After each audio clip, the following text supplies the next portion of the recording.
أعوذ بالله من الشيطان الرجيم بسم الله الرحمن الرحيم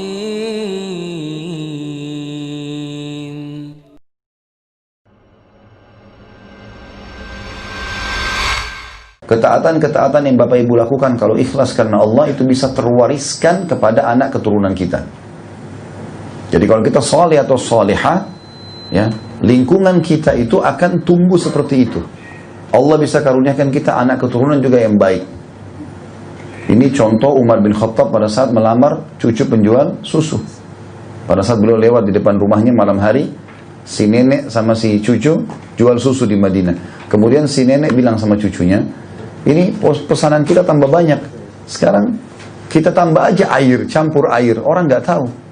Itu kan, darinya 10 botol bisa jadi 20 botol. Sedikit kita tambahkan air. Kata cucunya, kalau Umar tahu, Umar marah. Umar ada di sebelah tembok rumahnya. Umar dengar, Umar radhiyallahu anhu tiap malam selalu muter-muter Madinah. Tidak tidur kecuali sudah mengecek semua aman baru beliau tidur. Radhiyallahu anhu. Jadi luar biasa keadilannya. Yang jelas, Bapak Ibu sekalian, pada saat itu si nenek bilang, Umar nggak tahu kok. Lalu kata cucunya sambil menangis, kalau Umar tidak tahu bagaimana dengan Tuhannya Umar, hai nenekku. Tapi ini si perempuan ini nangis nih. Waktu dengar itu, Umar bin Khattab nggak pakai banyak ngomong, pulang ke rumahnya, tengah malam nih. Ya, ini tengah malam. Kalau kita sekarang mungkin jam 2 malam, ya, 1 malam, ini tengah malam. Bangunin semua anak laki-lakinya, tawarin nikah. Nih bapak-bapak bayangkan kita disuruh bangun jam 1 malam nikah. Umar bangunin anak laki-lakinya semua lalu tanya, siapa yang mau nikah sama cucunya penjual susu? Malam-malam orang lagi ngantuk-ngantuk disuruh nikah. Ya. Maka orang, anak-anaknya semua pada diam, gak ada yang ngomong. Kata Umar, kalau tidak ada yang mau nikah saya akan nikahi. Lalu Asim, salah satu anaknya Umar yang umurnya masih di bawah 20 tahun, waktu itu angkat tangan mengatakan, saya ayah, saya nikahi sebagai bentuk bakti kepada anda. Maka dinikahkanlah Asim keesokan paginya dengan cucu penjual susu tersebut. Jadi anak raja nikah sama masyarakat biasa yang miskin, gitu kan? Ulama mengatakan ada alasan kenapa Umar milih sebagai anak mantunya. Karena tangisannya tadi kepada Allah itu nilainya, bobotnya besar. Itu akan bisa baik buat dia dalam rumah tangga, juga keturunannya terwariskan. Ternyata Asim ini sama istrinya tadi punya anak namanya Abdul Aziz. Abdul Aziz punya anak namanya Umar.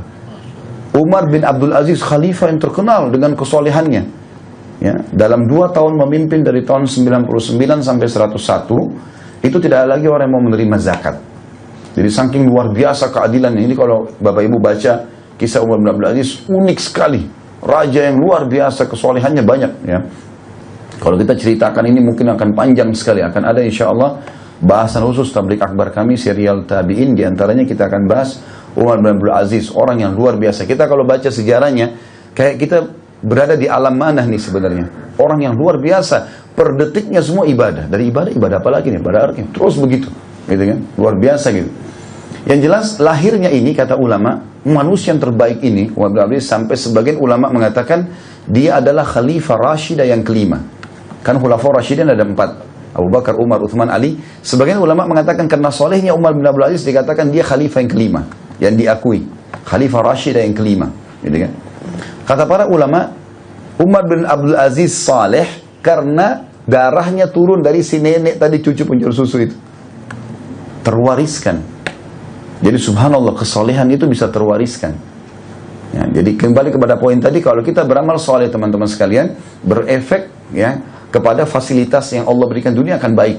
2 rakaat sholat malam bisa setahun sembuh, setahun aman, 10 tahun aman dan seterusnya. Seperti itulah, ya. Dan juga dia bisa terwariskan kepada anak keturunan kita. Ya, karena otomatis kita sekarang kalau sudah mulai kenal sunnah, sudah mulai baik, nggak mungkin kita mau biarkan anak kita terjerumus pada dosa yang pernah kita terjadi kan. Maka secara kegiatan sosial pun akan terwariskan kebaikan itu. Saya dulu nggak bisa ngaji, sekarang anak saya harus hafal Quran. Kita akan jauh lebih baik, gitu ya, menurunkan lebih baik. Seperti itulah manfaatnya. Itu masuk dalam rahmatnya Allah. Artinya amal soleh yang kita kerjakan berefek kemana-mana. Itu rahmat yang luas. A'udzu billahi minasy syaithanir rajim. بسم الله الرحمن الرحيم